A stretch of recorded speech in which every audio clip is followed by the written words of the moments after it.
రాష్ట్ర ముఖ్యమంత్రి రేవంత్ రెడ్డి గారు ఎన్నికల ముందు మాట్లాడిన మాటలకు ప్రజలు కదిలిపోయి ఈయన సమాజ ఉద్ధారకుడిలాగా కనపడుతున్నాడు, ప్రజల గురించి మాట్లాడుతున్నాడు, ఈయన వస్తే ఏమైనా మేలు జరుగుతుందని చెప్పి భ్రమపడి అధికారాన్ని కట్టబెట్టింది. అధికారం కట్టబెట్టిన తర్వాత 6 నెలలు 7 నెలల కాలంలో ఏ ఒక్క హామీ కూడా అమలు చేయలే.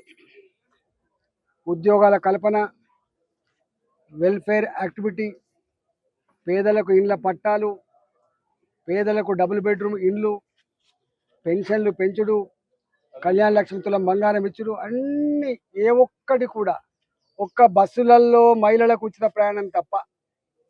ఆ బస్సులలో ఉచిత ప్రయాణం మహిళలకు ఇచ్చినాడు, భ్రమపడ్డరు, సంతోషపడరు. కానీ ఇవాళ 7-8 నెలలు గడవక ముందే హైడ్రా పేరిట రేవంత్ రెడ్డి చేస్తున్న డ్రామా ప్రజలకు కంటి మీద కొనుకు లేకుండా చేస్తూ ఉన్నది. చాలామంది సంఘ సంస్కర్తలు, పర్యావరణ శాస్త్రవేత్తలు, సమాజ హితం కోరేవాళ్ళు రేవంత్ రెడ్డి మాటలకు భ్రమపడి చాలా గొప్పగా చేసేటట్టుంది రేవంత్ రెడ్డి అని చెప్పి ఆయనకు జేజేలు కూడా పలికింది.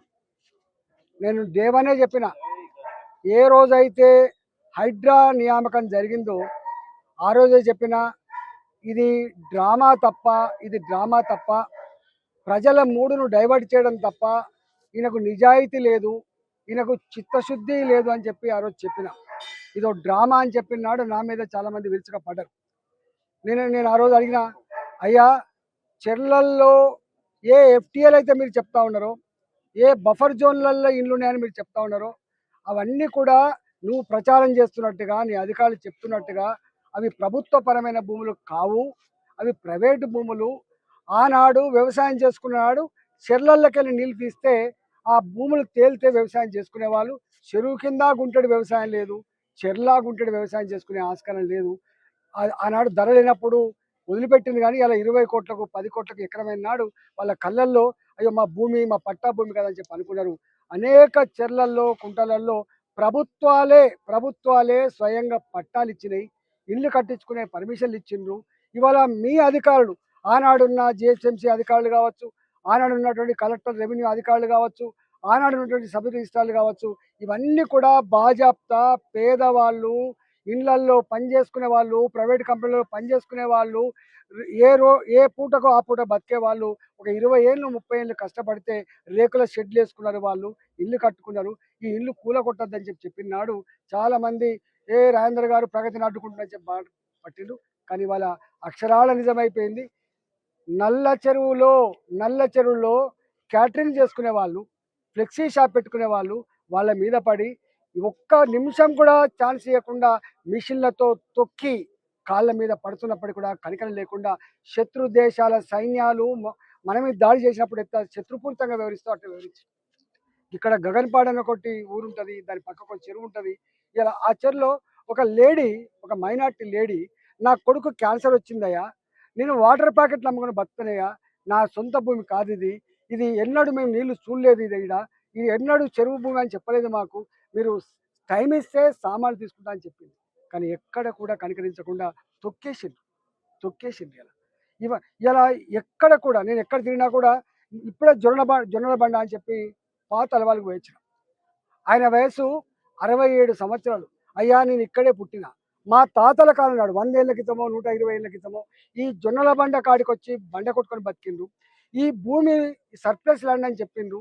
మాకు ఇందిరాగాంధీ ఉన్నప్పుడు ఇక్కడ మేము గుడిసెలు వేసుకున్నాం, ఇల్లు కట్టుకున్నాం. ఎన్టీ రామారావు వచ్చినప్పుడు మాకు ఇవి పట్టాలు ఇస్తా అని చెప్పిండు. ఇప్పుడు 70 ఏళ్ళు అవుతుంది సార్, మేము 70-80 ఏళ్ళు అవుతుంది. ఇవాళ వచ్చి మార్కింగ్ చేసి మా ఇల్లు కూలగొడతా అంటున్నారని చెప్పి వాళ్ళు 4 రోజుల నుంచి పొయ్యి మీద కుండ పెడతలేరు. ఇలా కూలి పనిపోతలేదు. ఎందుకంటే శనివారం వస్తే, ఆదివారం వస్తే, ఎప్పుడు డోజర్లు వస్తాయో, ఎప్పుడు పోలీసు వాళ్ళు వస్తారో, ఎప్పుడు దౌర్జన్యం చేసి మా ఇల్లు కూలగొడతా అని చెప్పారు. ఇదంతా చెరువులలో ఉన్న కథ మాత్రమే అనుకున్నాం. కానీ వాళ్ళ మూసీ నది ప్రక్షాళన అని చెప్పి పెట్టాడు. సంతోషం. మేమేం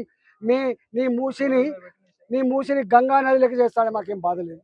నువ్వు 1,50,000 కోట్లు 2 లక్షల కోట్లు ఎక్కడో తెచ్చి చేస్తాడే మాకేం అభ్యంతరం లేదు. కానీ ఇవాళ ఇక్కడ మారుతి నగర్, ఇది మారుతి నగర్, పనిగిరి, చైతన్యపూరి, ఇవాళ కొత్తపేట, ఇవన్నీ కూడా 40 ఏళ్ల క్రితం, 50 ఏళ్ల క్రితం, 40 ఏళ్ల క్రితం, 50 ఏళ్ల క్రితం ఇక్కడ లేఅవుట్లు చేసి భూములు అమ్మితే ఈ భూములు కొనుక్కున్న వాళ్ళు, ఆనాడు ఈ భూములు కొనుక్కున్న వాళ్ళు కష్టపడి ఇల్లు కట్టుకున్నారు.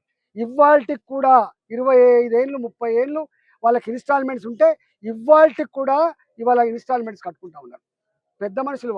వాళ్ళు అంటున్న మాట, సార్ ఇక్కడ మేము 10 ఇండ్లల్లో పనిచేసి బతికే వాళ్ళం, మేము ఇక్కడ పోయి పనులు అమ్ముకుంటున్నాం, మేము మమ్మల్ని తీసుకుపోయి ఎక్కడేస్తారు సారు? మా బిల్డింగ్లు చూడండి, ఈ బిల్డింగ్ చూడండి, ఒక్కొక్క బిల్డింగ్ ఎలా అపార్ట్మెంటు 50 లక్షలు పెట్టి కొనుక్కున్నాం అన్నాడు, 70 లక్షలు పెట్టి కొనుక్కున్నాం అన్నాడు, మీరు 2 కోట్లు 3 కోట్లు పెట్టి కట్టుకున్నామని వాళ్ళు ఏడుస్తూ ఉంటే వాళ్ళు అంటున్న మాట ఏంటంటే, ఇవాళ మూసీలో వాళ్ళ అధికారులు వచ్చి 100 మంది పోలీసులు, ఒకవేళ నిజంగానే ప్రభుత్వం ప్రజల పక్షాన ఉంటే, ప్రజల కోసం మేలు చేసే వాళ్ళైతే రావాలి, కూర్చోబెట్టాలి, మీకు ఇది పని చేస్తా అనుకుంటున్నాం, మరి మీరు ఏమైనా సహకరిస్తారా? మీది 100 రూపాయల వస్తువు ఉంది, మీకు 110 రూపాయలు ఇస్తాం, 150 రూపాయలు ఇస్తాం, మీ ఉపాధి భంగం కలగకుండా చేస్తాం, మీ ఇల్లుకు భంగం కలగకుండా చేస్తాం చెప్పాలి. కానీ ఎక్కడ కూడా భయభ్రాంతులకు గురవుతున్నారు. ఇవాళ ఆ మూసి 60 ఫీట్ల ఎత్తులో ఇండ్లున్నాయి ఇక్కడ. ఏనాడు ఒక 50-70